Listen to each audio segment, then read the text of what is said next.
I'm sure you are just as shocked as me. It turns out that all along the conspiracy theories were right, and Overwatch 2 actually exists in some form.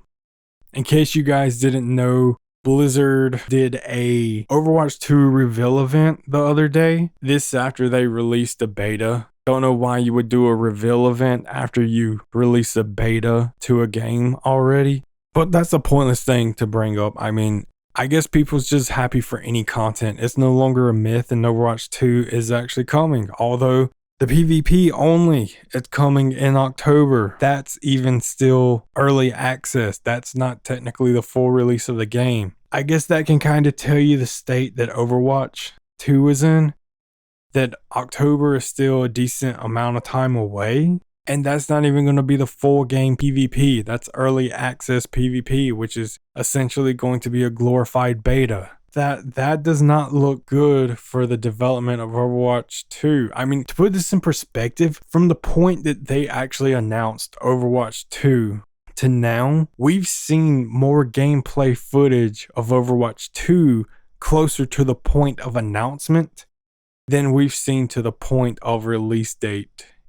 I mean, they barely even talk about Overwatch 2 PvE, and that's what a majority of people want. Like, I love Overwatch as a multiplayer. I play it religiously. I play it vigorously every single day, and if not every day, every other day. But I'm hyped for the PvE just because the characters that I enjoy playing as in PvP, I want to play them in a story, you know? I want to see some cinematic experience, leveling systems.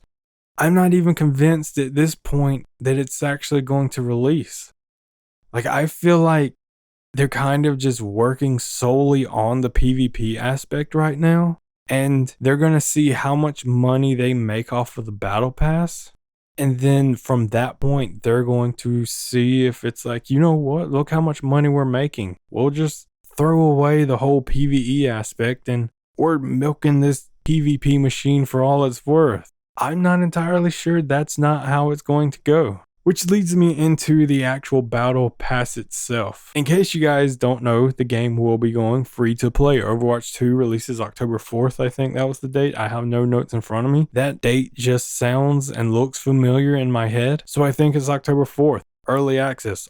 You'll be able to play it. And it was announced that there will be a season pass / battle pass. I think Fortnite calls it a battle pass. I want you guys to look at your nose right now. You notice that you don't notice your nose because your eyes train yourself to see this. Your eyes train yourself not to see your nose because it would become annoying in everyday life if you could. Some of the things that they're going to be offering in the battle pass is trinkets that goes on your gun. They showed them off, some of them at least. And I just feel like those are kind of pointless. Like, yeah, you put it on and it's like you notice it for like 10 seconds, then the action starts. It's not until you see it flinging around your screen after Widow shoots you in the head and you're like, oh, there goes my gun flying across. And you see the trinket. Things like that in the battle pass just seem so underwhelming.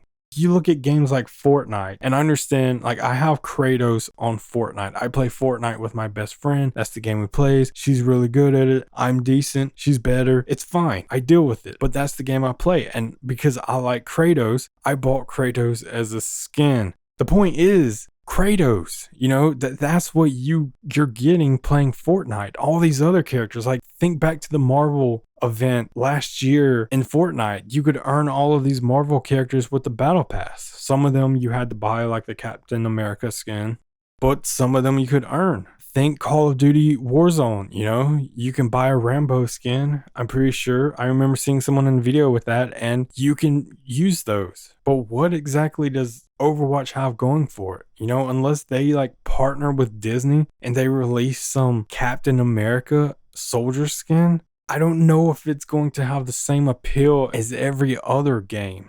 Because, you know, in Fortnite, it's just a character. You can alter it, change it however you want. Warzone is just a character, but Overwatch characters have lore. Overwatch characters are Soldier 76. You know, Reinhardt, that's an actual person. Roadhog. They can't really put skins. It's like, hey, play Captain America. This is Soldier 76, but it's Captain America. They can't do that. And I feel like that's why they can't really distinguish themselves from other battle passes. Like, what exactly in Overwatch do you think you can earn in a battle pass? Skins? So, what could technically be earned for free through loot boxes if you played enough? You're going to have to buy these skins. Like, you're going to go the whole week 1 challenge skin, week 2 challenge skin, week 3 challenge skin, and then like 4 or 5 legendaries, exotics, whatever you want to call them. Is that how you're going to do it? Because that's using the same concept, except now you're asking people to buy this. So I don't know. I'm not a fan of how they're going, not necessarily free to play, just, with the whole battle pass thing. But let's move on to some of the actual bigger changes that affects gameplay itself. Now, for the biggest change is the 5 versus 5 aspect. The reason that they probably did this is from a standpoint of metas. Like, when you think back to metas, has it ever truly been PvP? What does that even mean? I mean DPS. I was just thinking of the first 3-letter acronym that came to mind. PvP was that. DPS was the second one. That's what I was thinking of. Like, sure, there's Genji metas back in the day with the whole dive, but that was because of who? That was because of Winston and Diva. It's always been 2 tank metas. Double shield, Reinhardt, Orisa, Reinhardt, Sigma, or Reinhardt, Roadhog, Sigma, Meta is tanks, and they don't want to balance double tanks. So they're like, well, let's just remove 1 tank. Now we're going to see how this works. And to be honest with you, if I'm being dead honest with you, I didn't feel like much was missing tank-wise in the beta for Overwatch 2. I didn't really feel anything. I didn't feel a change. I just felt like fights weren't centralized anymore. The fights, at least from the perspective of me playing tank, and I'm just going to say, I felt in some matches, the healers almost felt like they were just trying to DPS. I would be playing Sigma, and I would be by myself most of the time. I would be looking at where's my team. And the healers, the support, would either be damaging way over there, or they would be healing only the DPS, because it's like, you know what, there's not 2 tanks anymore. Tanks aren't the important thing to protect. DPS is now the important thing to protect because there's 2 of them. So if we keep DPS up, then hey, maybe they can make up for us not needing to heal the tanks.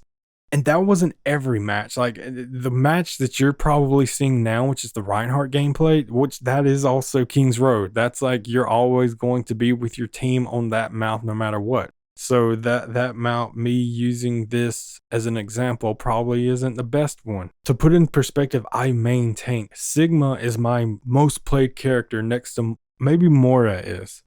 If Moira is my most played character, that's only because I queue for healer most of the time when I'm playing flex. But otherwise, if you're asking me to pick one character, one role, who do you feel the most comfortable playing if you were playing in a competitive scenario? It would be Sigma, by and far. I main Sigma, I play him. And I just felt like he had no place, to be honest with you. And then there were matches where nothing felt different. The matches where that didn't feel different, now that I'm thinking about it, are probably the ones that are like zone maps. The ones to where you're always going to be together with your team. But if it's on a push map, you might be up here trying to block these people from going to the robot, and these people are over there fighting DPS to prevent them from going to the robot. It's just like a whole conundrum. It's not necessarily going to be a bad thing, but it's not going to be a good thing either. I guess time will only tell, though, what the ultimate fate of Overwatch 2 is. Will it succeed? Will it bring fresh life back into this game? I'm not going to be one of those people that say it's a dying game. I mean, it's not a dying game. If you go flex, you can find a match in this game like almost instantly. Sometimes you hit X, 3 seconds later you found a match on flex. So it is a very, very, very active player base. I'm optimistic. I guess we'll all find out. You'll probably play the beta when it releases. I'll definitely play it on console this time because that's where I feel more comfortable playing, and I'll play it on PC, I'm sure. So I guess I'll be there October 4th and for the beta when it releases, just to see how it plays. I guess time will only tell. Either way, I know for sure I'm hyped about this. I'm excited. I don't really see any negatives in my eyes, that will truly impact gameplay. That's all barring they don't put characters behind the season pass. But only time will tell with that. So I hope you guys enjoyed this video. If you have any opinions about this game, leave them below for sure. And I would love to discuss them because I like this game. And you probably do too if you're watching this.